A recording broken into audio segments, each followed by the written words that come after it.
Let's talk about the ES2 settings that I'm using. So this is basic ES2. In the oscillators, on oscillator number 1, I used basic square wave and I took it down a full octave. And then in oscillator 2, as you can see, I'm using more of the square wave than the pulse wave, but I want it to be like a little offset. I also have it detuned a couple cents. These 3 and -3 is Logic's default.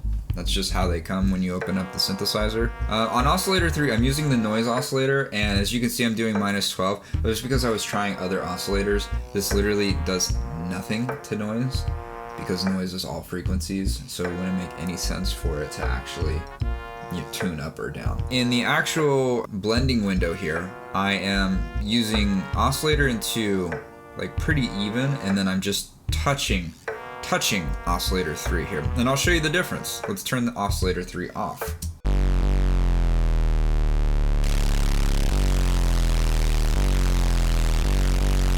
That noise just adds such a flavor. Here are the actual numbers. Forward, let's go over to the filter. I went ahead and I pulled some of the filter back so it's not open all the way. Turn the resonance up so it really, peaks at that. I don't know, what is this? I'm gonna say it's probably like 8K. And then distortion all the way up. Most of the time when it's ES2, I just automatically drive this thing. I never have this thing all the way down unless I'm doing something that's like a pluck synth, something more romantic than a straight waveform.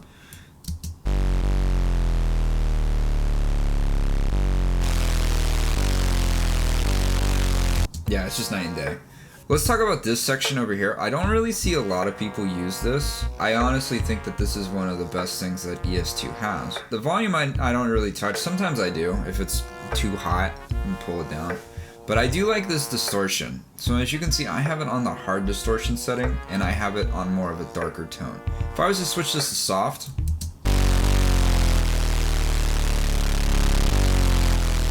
you can really hear the difference. And then I have the distortion at 9 dB, and then I have the tone at 6,000 hertz. Another thing that I like doing is using this oscillator start. So this is technically how you sync up all the oscillators together. Filter reset and oscillator start. If I was to set these to free, they become lazy. They're just programmed however they are.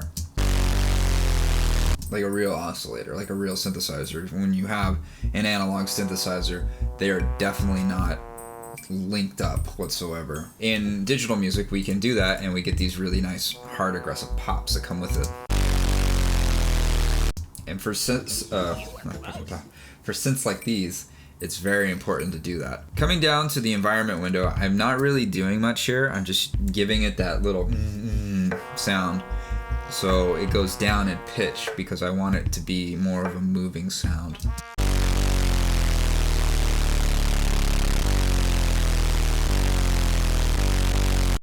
I got this at a 0.60, and then on the attack, just a little bit, 5.20 milliseconds, decay, 3300 milliseconds, and then the release, 99 milliseconds. The release is really important when you do stuff like that, because if you don't hold the note all the way out, you're just gonna hear boom, do that, and then it's gonna drop in pitch. So this is always add a little bit of release to these types of sounds, just so it's more of a smooth transition. I wanna talk about something that's really important, and I feel like no one really talks about this. ADSR. But what no one talks about is how important the amp ADSR is. When I'm sound designing and when I'm actually being, paid to do sound design for people, I never start with the oscillators.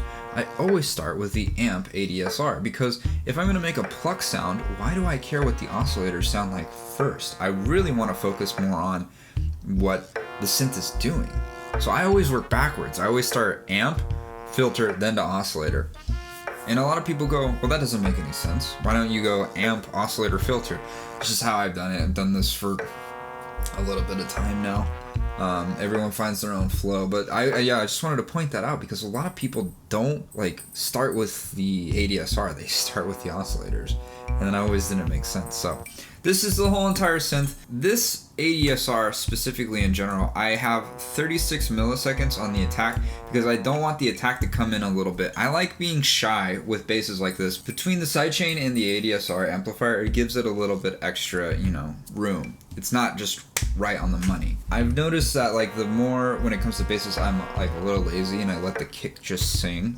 And it gives me this interesting rhythm. So it's all up to perspective. It's all up to what you want. I've just wanted to point that out. This right here has been a savior to me.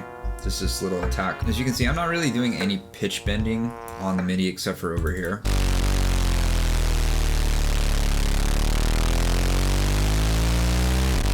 Because I like the swell of that, and you'll hear that in the song. But let's talk about the plugins that I'm using. So, straight to the EQ. What I did for the channel EQ was I boosted the bananas out of the low end.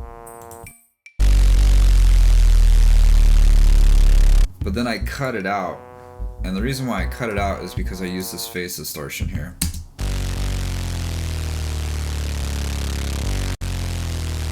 And that really tames it a lot. And then these are all just mixing priorities later. Took out some of the high end because it was a little too harsh. This is a preset. This is the Enhanced Mix Tube preset. If you guys don't know where that is, under EQ, go to Vintage Collection and then Vintage Tube. This is a great plugin. Then compressor for sidechain and also just to boost the bananas out of it.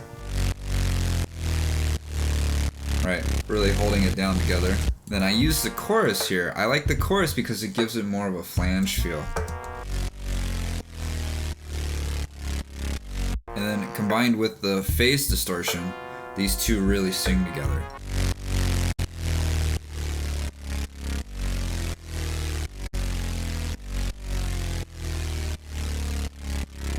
Going forward, then we're just gonna distort the bananas out of it now. I wanted some more volume and I wanted some more crunch, so I just added this beautiful distortion plugin.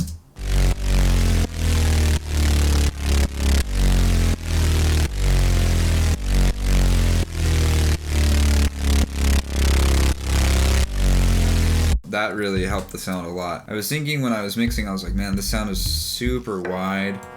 And I'm not really too hot on how wide it is, so I used Ozone Imager to bring it back into control. And as you can see, I monoed the low end as much as possible, and then I monoed the like from 300 all the way up, and this is what it turned into.